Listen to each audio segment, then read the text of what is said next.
सभी को जय मसीह की। एक गांव में अचानक आग लग गई।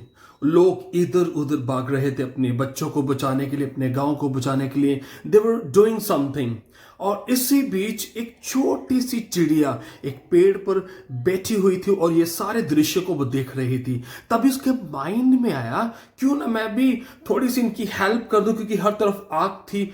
तो उसी गांव के पास में एक छोटी सी रिवर थी, वो वहां जा रही थी और वहां से वो अपनी चोंच में जितना भी पानी आता लाकर उस आग पर फेंक रही थी, उसको क्वंच करने के लिए, बुझाने के लिए।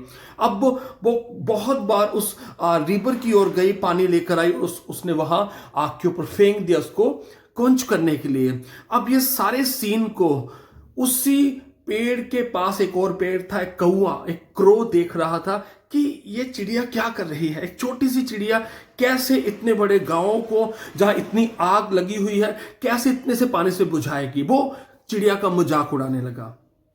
The crow was मॉकिंग at the sparrow. वो स्पैरो का मजाक उड़ा रहा था कि तू क्या कर रही है, तुझे पता है, तुझे मालूम है कि तेरे इस प्रयास से, तेरी इस कोशिश से कुछ भी नहीं होने वाला, तू कुछ भी नहीं कर सकती।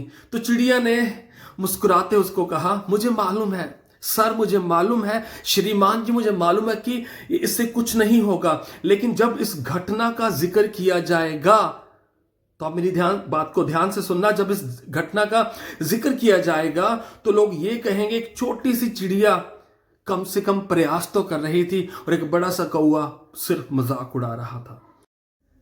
मैं आपको सच कहना चाहता हूं कि परमेश्वर हमें प्रयास करने को कहते हैं। परमेश्वर चाहते हैं कि उसके लोग, उसकी प्रजा प्रयास करें, कोशिशें करें। जब हम बाइबल को देखते हैं, कलाम में लिखा है कि चेले प्रयास कर रहे थे मछलियों को पकड़ने के लिए। बेशक उन्होंने मछलियों को नहीं पकड़ा, लेकिन यीशु ने आकर उनकी हेल्प की। क्यों? क्योंकि वो प्रयास कर रहे थे। देवर ट्राइंग, वो कोशिश कर रहे थे, प्रयास कर रहे थे। और जब हम इसहाक की लाइफ को देखते हैं, कलाम में लिखा कि उसके टाइम पर अकाल पड़ा, फैमिन आया, लेकिन वो अकाल में भी प्रयास कर रहा था। और कलाम में लिखा कि 100 गुना फल उसे मिला, 100% फल उसे मिला, उसे अच्छी जमीन मिली, उसे अच्छा फल मिला, क्योंकि उसने उस काल में भी प्रयास करना बंद नहीं किया। बहुत बार हम प्रयास करना बंद कर देते हैं, हम कोशिश करना बंद कर देते हैं, हम गिव अप कर देते हैं, लेकिन कलाम कहता है कि हमें गिव अप नहीं करना। आप उस विधवा को देखें जो बार बार रूलर के पास जा रही थी,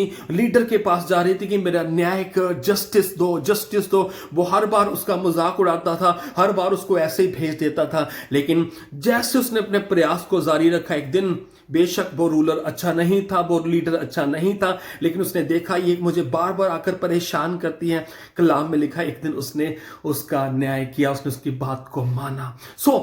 अजीजों, इस छोटे से मैसेज के द्वारा मैं इनकरेज करना चाहता हूं यीशु मसीह के जिंदा नाम में हम सबको कि हमें प्रयास करना बंद नहीं करना, हमें कोशिश करते रहना है, ताकि हम भी इसहाक की तरह उस प्रतिफल को पाएं। हम बैठ नहीं सकते, हम अगर बैठकर हम सोचेंगे कि ये काम हो जाएगा, ऐसे नहीं। अगर इसहाक अकाल के टाइम पर अपने बिस्तर पर बैठे सोचता ही रहता कि मैं ये करूंगा, मैं वो करूंगा, और करता कुछ नहीं, तो उसे कोई फल नहीं मिलता। हमारे लिए छोटा सा संदेश है कि हम अपनी लाइफ में अपने प्रयासों को जारी रखें और परमेश्वर हमें हमारे प्रयासों का प्रतिफल देंगे। आइए छोटी सी प्रार्थना करें। परमेश्वर, हम आपका धन्यवाद करते हैं। परमेश्वर, आपके कलाम से हमने सीखा है खुदावन खुदा कि हम अपने प्रयास को जारी रखें। खुदावन खुदा, हम गिव अप ना करें, हिम्मत को ना हारें। प्यारे परमेश्वर, आप सभी ब्रदर्स सिस्टर्स को ब्लेस कीजिए जो परमेश्वर आपके वचन को सुने। धन्यवाद करते हैं, आपने हमारी दुआ को सुना है। प्रार्थना प्रभु यीशु आपके जीवित नाम से मांगते हैं, आमीन। सभी को जय मसीह की।